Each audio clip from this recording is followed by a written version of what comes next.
Graça e paz, queridos irmãos. Amém? Irmãos, que felicidade estar aqui hoje. Que culto maravilhoso. Apesar de estarmos em poucos irmãos aqui, a glória do Senhor tem descido neste lugar.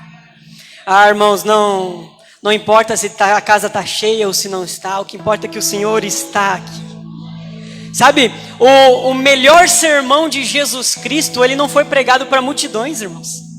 O melhor sermão de Jesus Cristo foi pregado para uma pessoa durante a noite. Se você ler João capítulo 3, versículo 16, quando o Evangelho de João nos diz: porque Deus amou o mundo de tal maneira que enviou seu Filho unigênito, para que todo que nele crê não pereça, mas tenha a vida eterna. Ele não diz isso para uma multidão.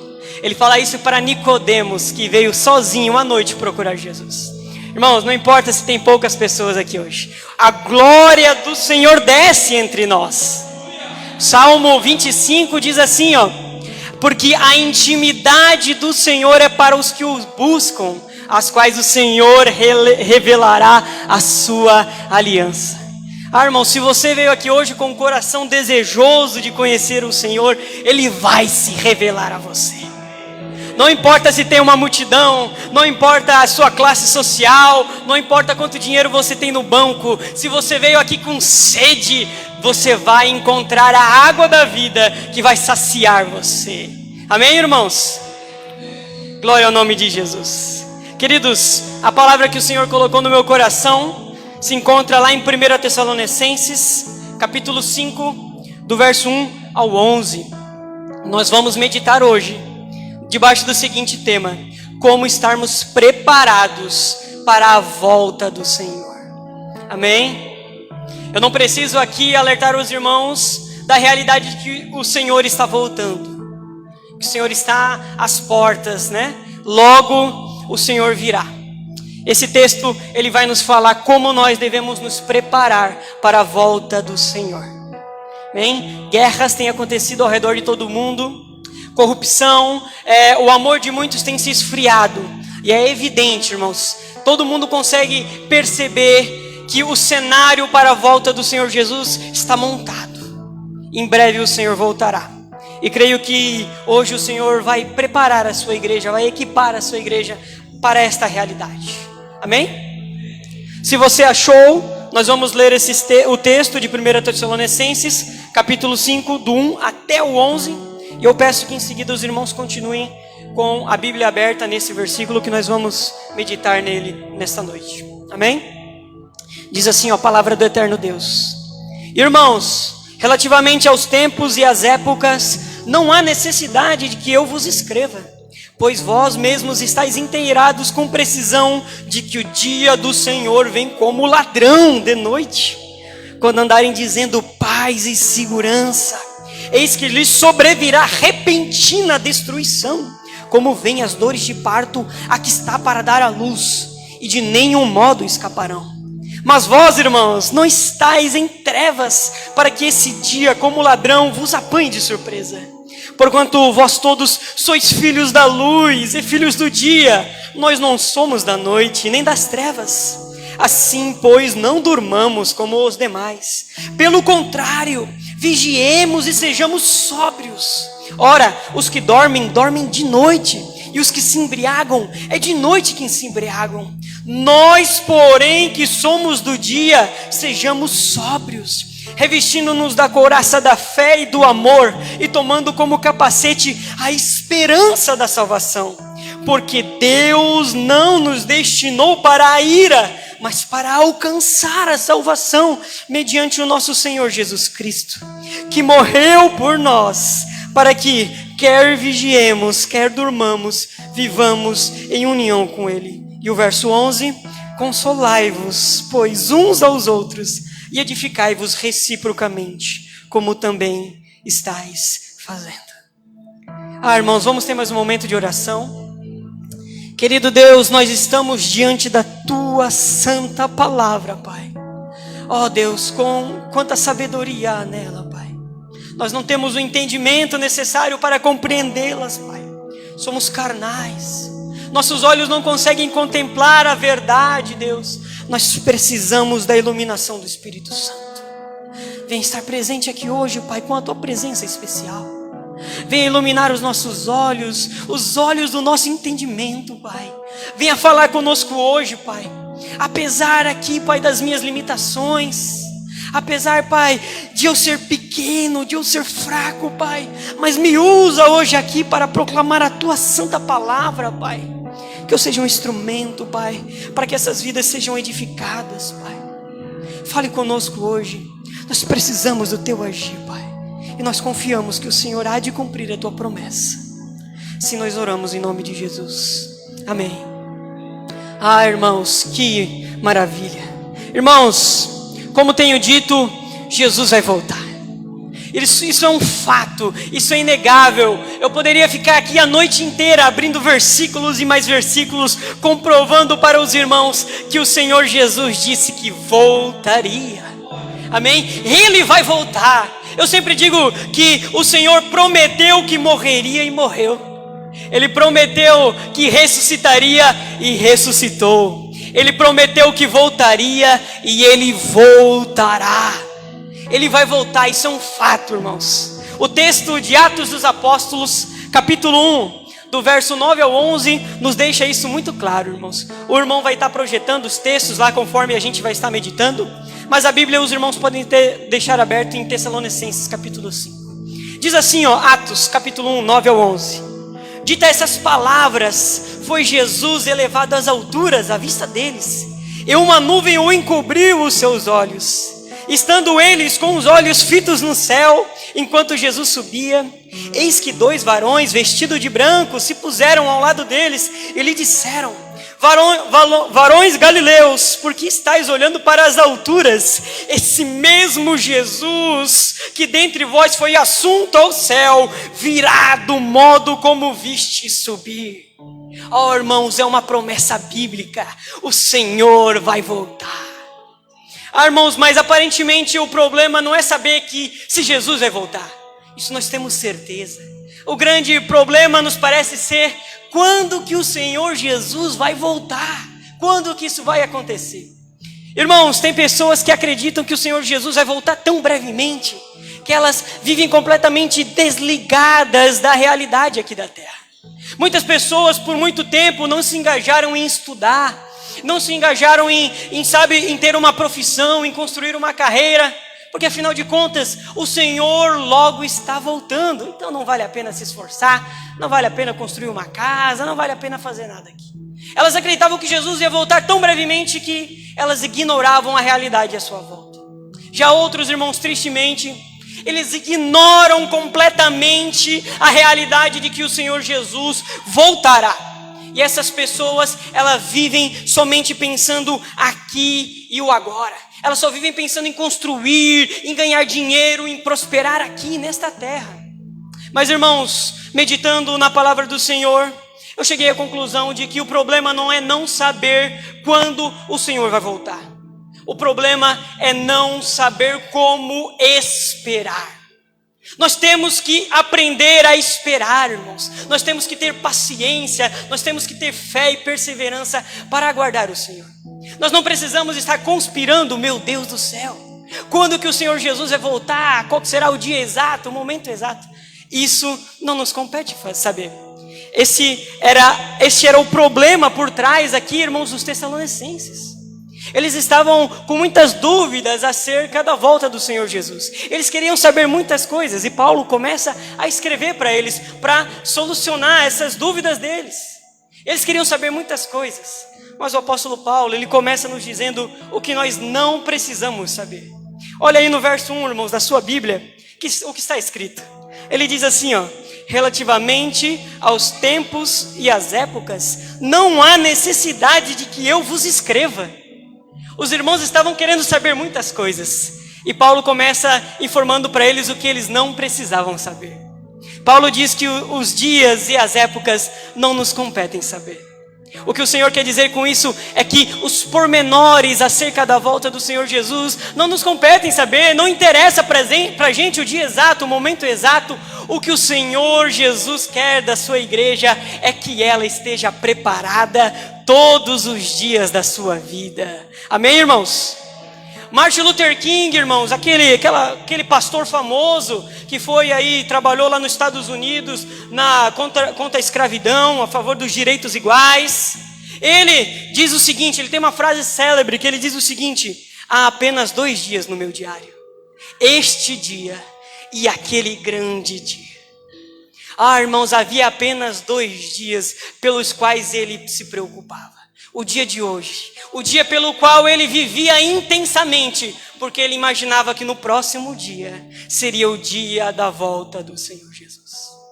O que Paulo vai nos dizer hoje, em resumo nesses versículos, irmãos, é que nós temos que ter isso em mente. Nós temos que estar preparados. Nós temos que a todo momento ansiarmos pela volta do Senhor Jesus. Nós não podemos dormir, nós não podemos vacilar, nós temos que estar atentos, nós não precisamos ficar atrás de conspiração, meu Deus, o que é a marca da besta, o que é isso, o que é aquilo, não. O que o Senhor quer de nós é uma fé vibrante, irmãos. O que o Senhor quer de nós é engajamento, é todo dia, sabe, irmãos, rasgar o nosso coração na presença dEle. Não pensar se Ele vai voltar hoje, amanhã, depois de amanhã. Viver intensamente cada dia. Se você entender isso, irmãos, você entendeu a mensagem inteira que eu tenho hoje aqui. Amém? Então, o texto, Paulo, eu acredito que a gente pode dividir esse texto em 3 pontos que eu trouxe aqui para os irmãos hoje. 3 pontos resumem tudo isso que a gente vai meditar hoje. Primeiro ponto, o mundo não está preparado para a volta de Cristo. Nós vamos ver. Segundo ponto, a igreja deve estar preparada para a volta de Cristo. E o terceiro ponto é como a igreja deve estar preparada para a volta de Cristo. É isso que Paulo apresenta para a igreja de Tessalônica e é isso que Deus quer falar conosco hoje. Amém, irmãos? Então, vamos meditar nisso.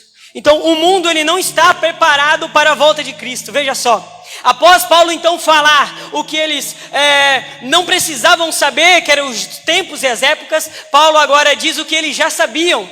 Olhe na sua Bíblia o versículo 2, que diz assim, ó: vós mesmos estáis inteirados com precisão de que o dia do Senhor vem como ladrão de noite. Paulo então relembra os irmãos, eles já sabiam disso. A igreja já sabia disso. Ele relembra aos irmãos que a volta do Senhor Jesus será como um ladrão. E essa metáfora é muito boa, ela é autoexplicativa. Irmãos, se o ladrão ele avisasse quando viria a assaltar nossa casa, nós nos prepararíamos para a sua volta. Não acontece assim. Ele não avisa, ele vem de modo inesperado. Assim será a volta do Senhor Jesus para as pessoas que estão no mundo, para aqueles que não têm fé e não seguem a Jesus Cristo. Sabe, o que Paulo está meditando aqui é exatamente o que Jesus falou no sermão dele, lá em Mateus capítulo 24, do verso 36 ao 39. Paulo, ele apenas replica o que Jesus falou. Olha só o que diz o texto de Mateus capítulo 24. Jesus mesmo pregando, ele diz assim, ó: mas a respeito daquele dia e hora, ninguém sabe, nem os anjos do céu, nem o Filho, senão o Pai. Pois assim como foi nos dias de Noé, também será a vinda do Filho do Homem. Porquanto, assim como nos dias anteriores ao dilúvio, comiam, bebiam, casavam e davam-se em casamento, até o dia que Noé entrou na arca. E não perceberam, senão quando veio o dilúvio e levou a todos. Assim será também a vinda do Filho do Homem. Irmãos, olha só o que Jesus está nos dizendo aqui. Sabe, aquelas pessoas nos tempos de Noé, elas foram pegas de surpresa. Elas estavam assim, tão desligadas das realidades espirituais que o Senhor Jesus, que é o dilúvio, quando veio, levou a todos. E da mesma forma será na volta de Jesus. Mas o que eu quero chamar a sua atenção, irmãos, é que o que Jesus nos diz aqui é que não eram pecados que faziam aquelas pessoas estarem desligadas da realidade de que o Senhor viria, de que o dilúvio estava chegando, de que era algo que elas precisavam se atentar. Não eram pecados, irmãos. A Bíblia diz, eles comiam e bebiam, casavam e davam-se em casamento.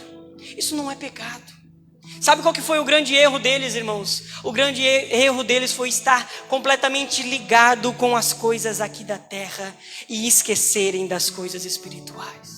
Eles focaram tanto na rotina, eles focaram tanto em trabalhar, em cumprir os seus deveres como cidadão, como pai de família, como profissional, que eles se esqueceram das realidades espirituais. E isso foi trágico, irmãos. Isso é trágico. Quando a gente se envolve demais com as coisas à nossa volta e esquece que existe um Deus no céu pelo qual nós teremos que prestar conta, isso é trágico. Se isso acontecer, nós seremos pegos de surpresa. Mas o texto continua aqui. Não é que a volta do Senhor Jesus é apenas inesperada para as pessoas que vivem no mundo, que vivem fora da realidade da igreja. Paulo complementa dizendo que a volta do Senhor Jesus será também repentina. Olha o verso 3 aí na sua Bíblia, irmãos. Diz assim, ó: quando andarem dizendo paz e segurança, eis que lhes sobrevirá repentina destruição. Irmãos, isso aqui é trágico. Olha só, essas pessoas que estavam completamente ligadas com as coisas aqui da terra, ignorando as realidades espirituais, anestesiadas quanto às verdades divinas, essas pessoas, elas vão prosperar. Sabe, elas se entregaram tanto, sabe, ao trabalho, a ganhar dinheiro, às custas do tempo com a sua família, às custas das suas disciplinas espirituais, da oração, da leitura da palavra, que essas pessoas, elas prosperaram. Essas pessoas encheram seus bolsos de dinheiro, de modo que elas dizem entre si: a paz e segurança. Sabe, eu vivo algo bom, eu vivo o melhor momento da minha vida, eu estou com dinheiro, eu tenho tudo o que eu preciso. Irmãos, mas a paz e a segurança que o mundo oferece é uma furada. Ela é breve e ela é momentânea. Essa paz, irmãos, não nos livra do julgamento vindouro. Essa segurança não nos protege do Todo-Poderoso que vai voltar e nos quais todas as pessoas terão que prestar contas, quando livros serão abertos. É trágico porque essas pessoas vão estar nesse momento de paz e será algo repentino. Quando as pessoas estiverem nesse momento de se sentirem bem, eis que lhes sobrevirá repentina destruição. Isso é trágico, irmãos. A volta do Senhor Jesus é então inesperada, e a volta do Senhor Jesus é repentina, é rápida, as pessoas não têm como escapar. É o que Paulo continua dizendo. Se você observar ainda no verso 3, o verso 3 diz assim, ó: como vêm as dores de parto, a que está para dar à luz, de nenhum modo escaparão. Olha, irmãos, isso é trágico. Estou sendo repetitivo aqui, é porque isso aqui é realmente trágico. Imagina só essas pessoas completamente desligadas da realidade espiritual. O Senhor Jesus diz que será como as dores de parto a que está para dar à luz. Quando uma mulher começa a sentir as dores de parto, é um sinal do corpo de que a gestação vai logo acontecer. É algo inescapável, ela só tem que ir para o médico. Não é se talvez vai nascer. Quando as dores vêm é porque vai acontecer.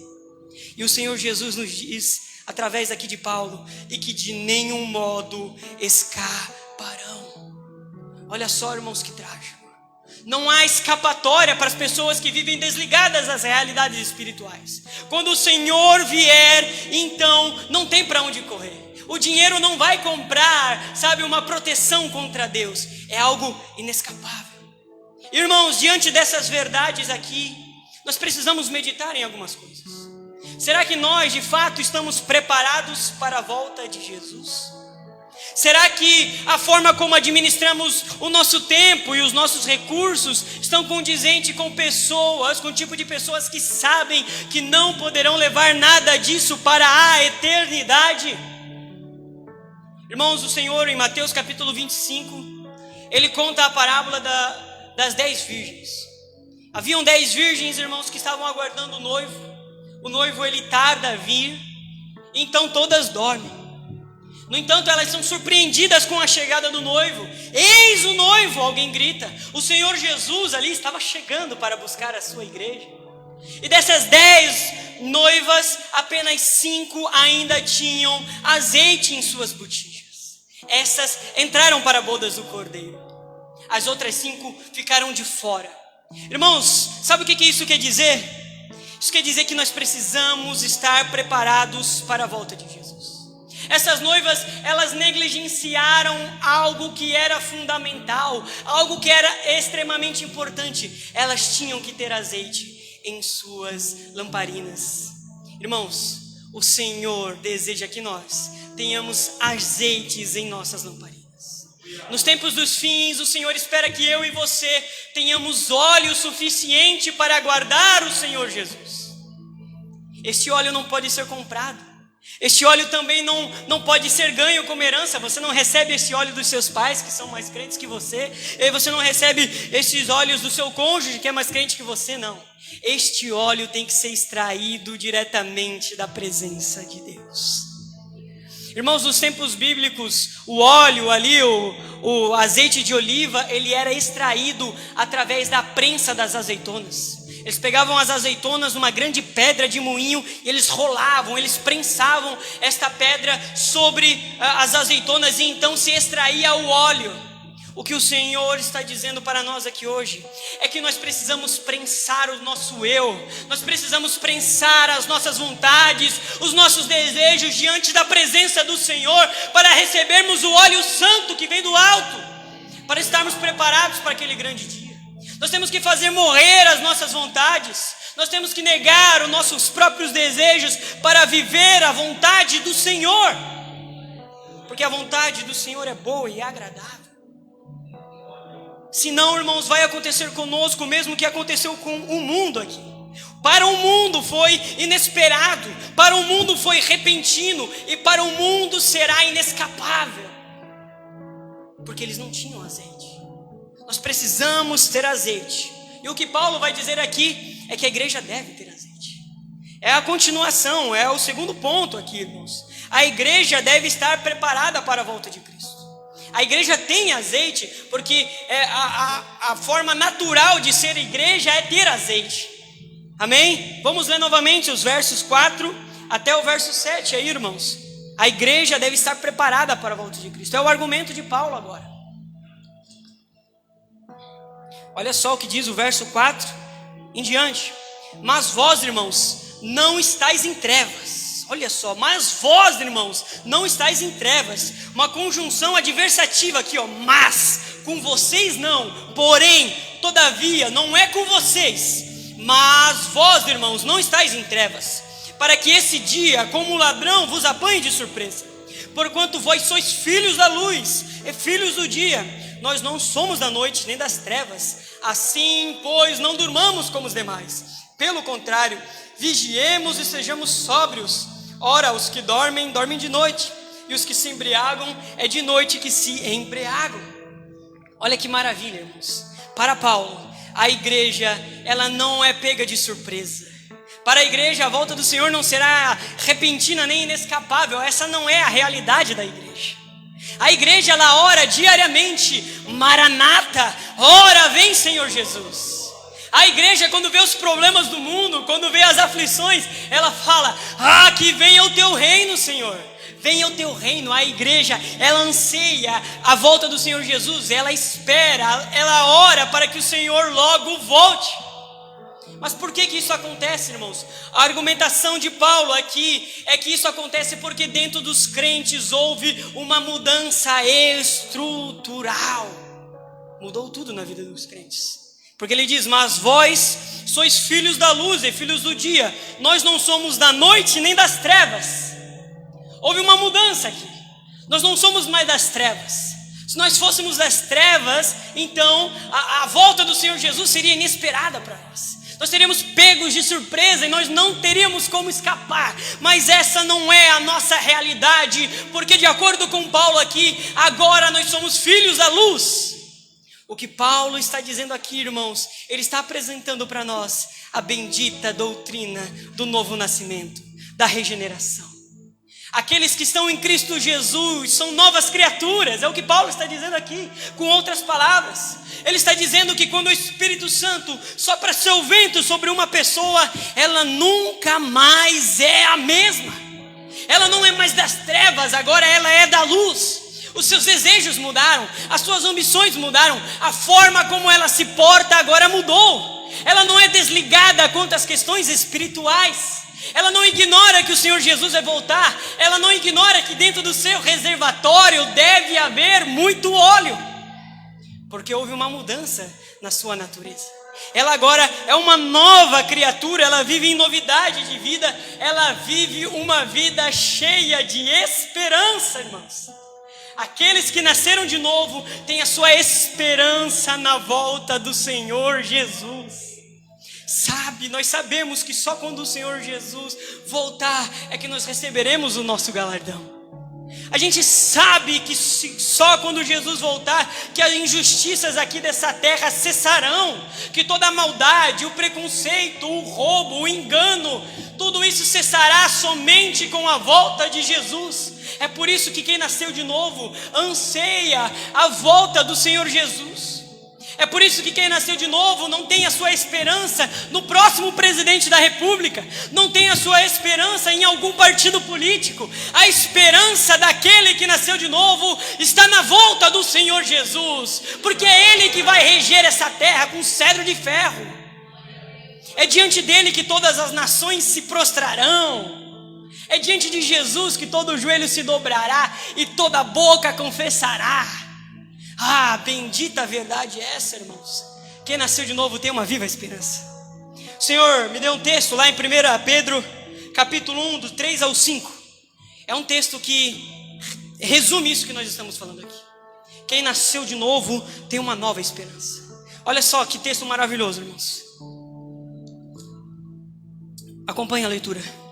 1 Pedro, capítulo 1, verso 3 em diante.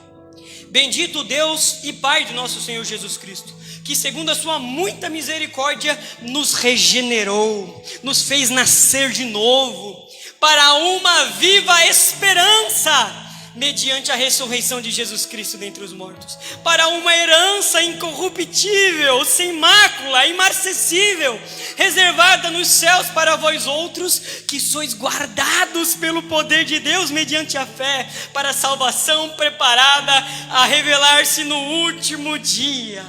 Ah, irmãos, que texto maravilhoso!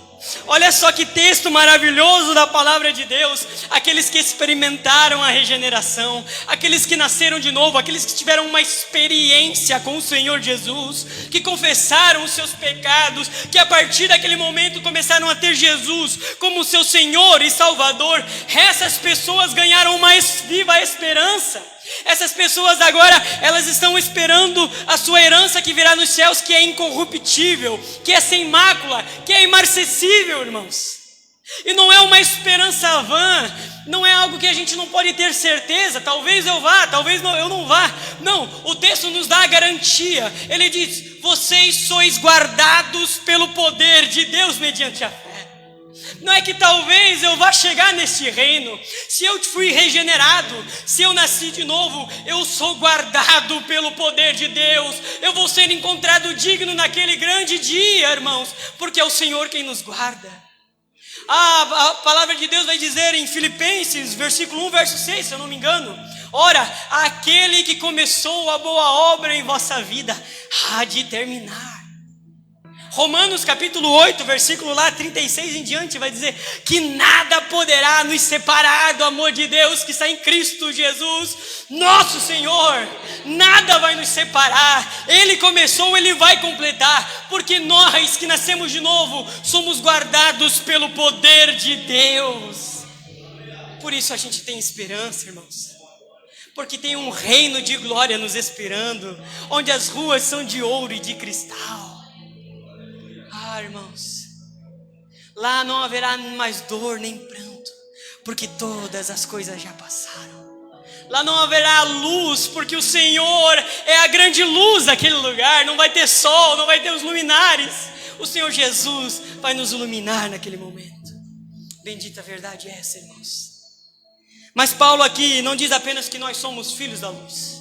Ele diz também como os filhos da luz devem agir. Verso 6 diz assim, ó: assim pois, agora é uma conjunção explicativa. Ele vai dizer como os filhos da luz devem se comportar. Assim pois, não durmamos como os demais, Pelo contrário, vigiemos e sejamos sóbrios. Ora, verso 7, os que dormem, dormem de noite, e os que se embriagam, é de noite que se embriagam. Então aqui Paulo está dizendo que agora que nós não somos mais filhos da noite, agora que nós não somos mais filhos das trevas, que somos filhos da luz, a nossa conduta mudou. A forma como nós vivemos mudou. Agora que nós recebemos uma viva esperança, uma certeza da glória eterna, a forma como nós vivemos no aqui e agora é mudada, é transformada. Nós não mais dormimos, pelo contrário, nós somos vigilantes, nós estamos atentos às realidades. Nós não nos embriagamos, irmãos, nem no sentido literal, porque isso daí não é coisa de crente, e nem no sentido espiritual pelo qual Paulo está falando aqui. Nós não estamos embriagados, nós somos sóbrios. Nós analisamos cada situação, nós aproveitamos cada oportunidade para falar de Jesus, para compartilhar do Evangelho de Deus. Porque a nossa natureza mudou. Irmãos, se nós afirmamos ter tido um encontro com o Senhor Jesus, a nossa vida tem que ser diferente. Se nós somos acusados de ser cristãos, devem haver provas suficientes para nos incriminar. É impossível afirmar ser cristão e não ter uma vida condizente com esta frase. É impossível dizer que é um discípulo de Jesus e não andar como Jesus andou. Quem passou pelo novo nascimento, quem teve uma esperança com Jesus, vive de forma diferente. Efésios capítulo 2, verso 10 nos diz assim: pois somos feitura dele, criados em Cristo Jesus para boas obras, as quais Deus de antemão preparou para que andássemos nelas. Nós somos agora uma nova criatura, nós fomos criados por Deus. O texto diz aqui, pois somos feitura dele.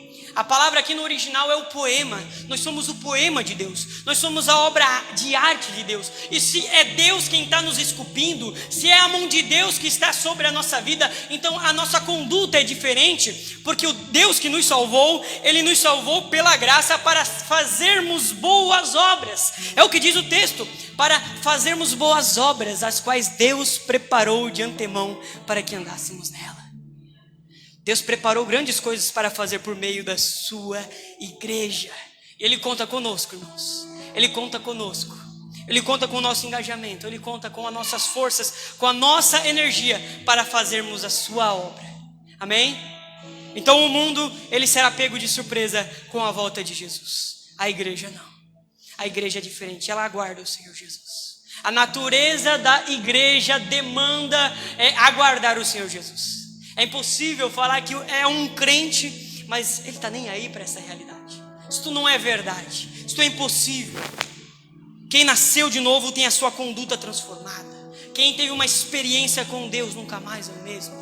Temos o caso lá do profeta Isaías. Isaías capítulo 6, quando Isaías ele vê a glória de Deus, ele vê o Senhor assentado num alto e sublime trono, a sua vida muda completamente, ele nunca mais é o mesmo. Ele diz: ai de mim, eu estou perdido, porque eu sou um homem de lábios impuros e habito no meio de um povo de impuros lábios, e os meus olhos viram o Senhor. Quem vê o Senhor confessa pecado, quem vê o Senhor se arrepende, quem vê o Senhor muda completamente de vida. Amém, irmãos? Os irmãos estão comigo hoje? Amém. Então já estamos chegando aqui no último ponto, irmãos. Como a igreja deve se preparar para a volta de Cristo? Paulo explicou que o mundo vai ser pego de surpresa. Paulo explicou que a igreja não vai ser pega de surpresa, que a igreja aguarda, porque a natureza da igreja é diferente da natureza do mundo. E agora Paulo vai então passar aqui as dicas, as prescrições de como a igreja deve aguardar a volta do Senhor Jesus. A igreja deve aguardar a volta do Senhor Jesus guardando o coração e a mente. É o que Paulo vai nos dizer no versículo 8. Leia comigo, por gentileza, irmãos. A igreja deve aguardar a volta de Cristo. Verso 8. Revestindo-nos da couraça da fé e do amor, e tomando como capacete a esperança da salvação. Olha só que texto maravilhoso. Como então que os crentes devem aguardar a volta do Senhor Jesus? Eles devem estar munidos da couraça da fé e do amor, bem como do capacete da salvação. O que Paulo está dizendo aqui, irmãos, é que nós precisamos estar vestidos de algo que é fundamental para a nossa sobrevivência. Veja, a couraça, ela protegia os órgãos vitais, o pulmão, o coração. Já o capacete protegia aqui a parte mais sensível do nosso corpo, a cabeça. Um soldado que não está trajando nem a couraça e nem o capacete, ele está sujeito a um golpe mortal. Ele está sujeito a cair no chão derrotado, porque ele está despreparado. Paulo então nos diz que nós devemos estar guardados com a couraça da fé e do amor e o capacete da esperança da salvação. Sabe, um crente que ele não tem o amor e a fé, ele é um crente que ele fica orgulhoso e ele fica estagnado na fé. Porque se ele está só com o capacete, se ele tem o entendimento correto, mas se ele não tem, sabe, a fé para de fato crer na palavra de Deus, e ele não tem o amor para servir, essa pessoa vai ficar não só estagnada, ele vai se tornar um orgulhoso. Sabe, é como as águas do rio, do Mar Morto. O Mar Morto, ele recebe, é um grande afluente, né? Ele recebe a água de todos os rios, mas ele não escorre para nenhum lugar. A densidade daquele rio, o sal naquela água é tão alto que não existe nenhuma vida naquele lugar. Se a pessoa só vem aos cultos, só aprende, só lê a Bíblia, mas se ela não serve, se ela não se engaja, sabe, em entregar sua vida pela obra de Deus, ela vai ficar então apática na fé e ela vai se tornar orgulhosa. Porque o próprio apóstolo Paulo nos diz, né, que o conhecimento ensoberbece, mas o amor edifica. Nós precisamos do amor, irmãos. Nós precisamos do amor e da fé, o amor para servir, amor, sabe, para se entregar pelos irmãos, para, sabe, deixar, sabe, o nosso conforto de lado, para visitar um irmão, para pregar para um irmão, para ensinar um irmão, para discipular um irmão, para fazer aquilo que é o seu ministério. O Senhor espera de nós que nós tenhamos o amor e a fé, bem como que nós estejamos munidos aqui do entendimento correto, do capacete da esperança da salvação. Nós não podemos, irmãos, perder o conhecimento correto. Nós não podemos deixar a palavra de Deus de lado e negligenciarmos as suas promessas, as suas verdades. Se nós deixarmos isso de lado, nós estamos perdidos, irmãos. Nós não podemos negligenciar essas questões. O amor e a fé e a esperança da salvação. Amém? O Senhor, Ele diz que nós estamos em uma guerra. Quem usa uma couraça e quem traja um capacete está em guerra. Então, irmãos, nós temos que travar uma guerra para não perdermos a expectativa na volta do Senhor Jesus. Sabe, a couraça ali, onde fala do coração, Paulo está dizendo que o nosso coração tem que queimar por essas verdades bíblicas. Quando nós lemos textos, como esse texto aqui, de João, capítulo 14, versos 3, nosso coração tem que queimar, irmãos. Olha só o que diz o versículo. É uma promessa de Jesus Cristo para a sua igreja. João 14, 3. E quando eu for e vos preparar lugar, voltarei e vos receberei para mim mesmo, para que onde eu estou, estejais vós também. Olha a promessa do Senhor Jesus aqui. Ele disse que Ele iria nos preparar um lugar. Ele vai preparar moradas para nós na eternidade. E Ele prometeu que nos voltaria. Ele voltaria para buscar a sua igreja. Irmãos, o Senhor espera que o seu coração palpite com essas promessas. O Senhor espera que, sabe, quando você lê esses textos bíblicos, você queime de amor. Sabe, a gente não pode perder o entusiasmo. Nós não podemos perder o brilho nos olhos, irmãos, diante da presença do Senhor. Quando nós estamos diante de Deus, as nossas pernas têm que tremer, as nossas línguas têm que secarem, porque nós estamos diante de um Deus poderoso. Nós não podemos perder o maravilhamento, irmãos. Nós não podemos nos acostumar com a presença de Deus. Nossos corações têm que estar protegidos, tem que haver fogo em nosso coração. Lá em Apocalipse capítulo 3, o Senhor vai condenar a igreja de Laodiceia. Eu acho que é o capítulo 3, se eu estiver errado, os irmãos me perdoem. E a condenação para a igreja de Laodiceia é justamente essa. Ele diz: porque você não é frio nem quente, estou ao ponto a vomitar-te da minha boca. Sabe, o Senhor se agrada de uma igreja que é fervorosa, de uma igreja que queima na presença do Senhor, que o seu coração, irmãos, é cheio de paixão por Ele. e que sua mente está munida com o capacete da esperança da salvação. Que a sua cabeça ela está protegida dos sofismas do inimigo, as falsas ideias, os falsos ensinamentos do inimigo, irmãos. Nós temos que nos proteger. Amém? Então agora, na sequência aqui, irmãos, não vou me estender muito mais. Na sequência, Paulo vai nos dizer as formas como nós devemos guardar o coração e a mente.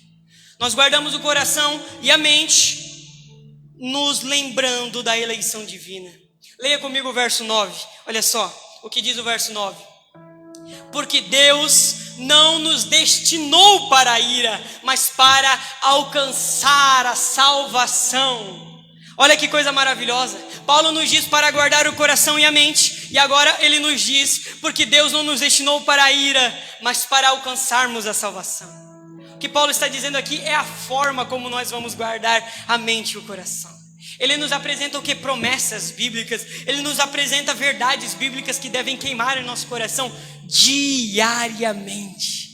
O que Paulo está falando aqui é da doutrina da eleição. Ele está falando aqui da predestinação. Ele está falando que Deus, ele destinou o seu povo para a salvação. Ele nos escolheu antes da fundação do mundo para sermos salvos, para sermos o seu povo exclusivo. Olha o que diz Efésios capítulo 1, do verso 3 ao 5. Olha só que texto bendito, irmãos. Que esse texto queime no seu coração. Que saiba que você, ao ouvir, eu lendo agora, que você, sabe, se inclua aqui. Que você perceba que isso foi por você e é com você que Deus está falando agora. Olha só. Bendito Deus e Pai do nosso Senhor Jesus Cristo, que nos tem abençoado com toda sorte de bênção espiritual nas regiões celestiais em Cristo. Assim como nos escolheu nele antes da fundação do mundo para sermos santos e irrepreensíveis perante ele, e em amor nos predestinou para ele, para a adoção de filhos por meio de Jesus Cristo, segundo o beneplácito da sua vontade. Olha só que texto precioso da palavra do Senhor, onde diz que o Senhor nos escolheu antes da fundação do mundo. Ele olhou para nós com seus olhos de amor e Ele nos escolheu para que nós sejamos os seus filhos, que nós sejamos filhos dele, e em amor nos predestinou para a adoção de filhos, é o que diz a palavra. O Senhor quis te adotar, irmãos. O Senhor, antes da fundação do mundo, Ele olhou para você e Ele quis ter você como filho. Você não é posse do mundo, você não está em posse de Satanás. O Senhor te escolheu para ser seu filho antes da fundação do mundo. E sabe, irmãos, isso deve nos trazer confiança para enfrentarmos a volta do Senhor Jesus. Sabe, Ele me escolheu. Então é por isso que naquele grande dia eu vou ser encontrado digno, porque Ele me escolheu, porque diariamente Ele zela por mim, porque Ele é meu Pai, porque Ele me ama. É por isso, irmãos, quando os momentos de dificuldade virem sobre a sua vida, quando as circunstâncias chegarem, cercarem você e aparentemente parece que Deus não te ama, você tem que falar como Paulo falou em 2 Timóteo capítulo 1, verso 12. Onde ele diz: eu sei em quem tenho crido, também sei que é poderoso para guardar o meu depósito até aquele grande dia. Ah, irmãos, quando as dificuldades chegarem, quando parecer que Deus não te ama, quando parecer que tudo está perdido, lembre-se de que Ele te ama e que Ele é poderoso para te guardar até aquele grande dia. Isso é promessa do Senhor. Relembre-se disso diariamente, que teu coração queima com isso, irmãos. Queime com isso. Ele tem um compromisso firme e inabalável contigo. Amém? Então, continuando, irmãos, nós guardamos a mente e o coração ao nos lembrarmos da redenção da cruz. Ainda no verso 9 e o verso 10, diz assim, ó: mediante nosso Senhor Jesus Cristo, que morreu por nós, para que quer vigiemos, quer durmamos, vivamos em união com Ele. Olha só que verdade bendita da palavra de Deus. O Deus que predestina os fins, predestina os meios. O Deus que nos predestinou para sermos seus filhos, para sermos salvos, Ele predestinou que isso seria feito por meio da morte do seu Filho na cruz do Calvário. Ele estabeleceu dentro do plano eterno de que o Senhor nos salvaria mediante o sangue de Jesus Cristo, que seria escorrido na cruz do Calvário. Ele pagaria o preço para que nós fôssemos aceitos diante de Deus. Olha que verdade bendita da palavra de Deus. Paulo está nos apresentando aqui a doutrina da redenção, a doutrina de que o Senhor pagou o preço pelos nossos pecados com o sangue do seu Filho na cruz do Calvário. Que o preço dos nossos pecados foram pagos, é isso que ele está dizendo aqui. Ele está dizendo aqui que a nossa salvação não foi nos adquirida por nós mesmos, pelas nossas boas obras, não, foi o sangue bendito de Jesus. Irmãos, se nós não fomos salvos pelos nossos méritos, nós também não podemos invalidar a bendita obra realizada na cruz por causa dos nossos deméritos, por causa da fraqueza da nossa fé. Olha o que Paulo diz ali, quer vigiemos, quer durmamos, vivamos em união com Ele. Irmãos, que verdade bendita da palavra de Deus. Que verdade bendita, nós não fomos salvos por causa dos nossos méritos, nós fomos salvos por causa de Jesus. Sabe, não é nós que garantimos a nossa salvação, foi Ele quem morreu na cruz, foi Ele que se entregou por nós, foi Ele, irmãos, que pagou o preço para que nós fôssemos aceitos diante de Deus. Irmãos, se você está passando por um momento de frieza na sua fé, se você está passando por um momento de escassez, você está com sede, como se estivesse vivendo no deserto espiritual, eu quero dizer que Deus é contigo. Eu quero dizer que Ele vai te dar as forças necessárias, que Ele vai te guiar pela sua mão com o seu conselho eterno, e Ele vai te receber na glória, porque não é sobre nós, é sobre Jesus. Não é sobre nossa vida, é sobre a vida de Jesus, é sobre a santidade de Jesus, é sobre o poder da vida de Jesus que foi entregue por nós na cruz. Deus não olha para a nossa vida para nos aceitar, Ele olha para o sacrifício bendito de Jesus Cristo na cruz do Calvário. Irmãos, que essa verdade queime no seu coração, que você ame Jesus, que todo dia você se dobre de joelho dizendo: Senhor, muito obrigado por ter morrido por mim, porque se o Senhor não tivesse morrido por mim na cruz do Calvário, eu não poderia ser salvo. Naquele grande dia, quando o Senhor voltar, nós não poderíamos ser aceitos diante dele se Jesus não tivesse entregado sua vida na cruz do Calvário. Irmãos, nós precisamos amar a Jesus, nós precisamos amar a obra bendita de Jesus realizada na cruz do Calvário. Sabe, e ao contemplar este sangue bendito de Jesus, nós temos que encontrar força para perseverar. Nós temos que encontrar força para continuar na caminhada, para continuar seguindo passo após passo, porque nós seremos encontrados dignos naquele grande dia. Deus tem um compromisso firme e inabalável com a sua igreja, porque pela sua igreja Ele derramou o seu sangue. Ele vai nos fazer perseverar naquele grande dia. Ele vai fazer, irmãos, nós chegarmos lá, em nome de Jesus. Nós guardamos então o nosso coração e a nossa mente, nos lembrando do sacrifício de Jesus, nos lembrando do que Jesus fez por nós. E por fim, a última coisa que eu tenho a dizer aqui é que nós guardamos o coração e a mente vivendo a vida de igreja. Se o irmão Jackson já quiser estar subindo aí para fazer o louvor, só vou ler mais o verso 11 aqui. Olha comigo, irmão, verso 11. Consolai-vos, pois, uns aos outros e edificai-vos reciprocamente, como também estáis fazendo. Paulo agora nos diz a última forma como a igreja deve esperar a volta do Senhor Jesus. Sabe, ele diz que nós devemos aguardar a volta de Jesus consolando os irmãos, edificando os irmãos, nos entregando pelos nossos irmãos. Nós não esperamos o Senhor Jesus como nós esperamos um ônibus no ponto, onde nós temos que ficar parado lá esperando o Senhor, esperando o ônibus. Esperar o Senhor Jesus não é inatividade. Esperar o Senhor Jesus é se engajar na sua obra, é se engajar na sua missão, é fazer aquilo que Ele prescreveu que nós fizéssemos. Olha o texto de Hebreus capítulo 10, versículo 24 ao 25, onde o autor de Hebreus nos diz assim, consideremo-nos também uns aos outros, para nos estimularmos ao amor e às boas obras. Não deixemos de congregar-nos, como é costume de alguns. Antes façamos admoestações, tanto mais quando vedes que o dia o dia da volta de Jesus se aproxima. Olha que verdade bendita de Jesus.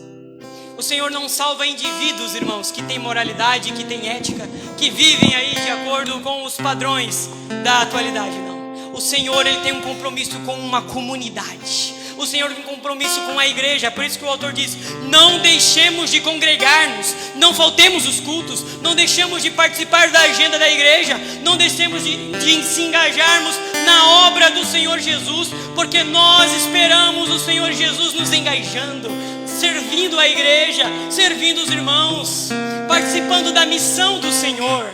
Ele disse lá em Mateus capítulo 28: ide por todo mundo e pregai o evangelho. Nós esperamos o Senhor Jesus fazendo a sua obra. Portanto, irmão, se engaje na missão. Que o seu coração venha a queimar pelas missões, venha a queimar para ver essa igreja cheia. Que ao olhar essas cadeiras vazias, seu coração venha a ficar triste. Você venha querer que essa igreja tenha cada vez mais pessoas, porque nós esperamos a volta do nosso Senhor Jesus trabalhando arduamente pela sua missão. Amém, irmãos? Se coloque de pé, por gentileza, vamos estar orando em nome de Jesus.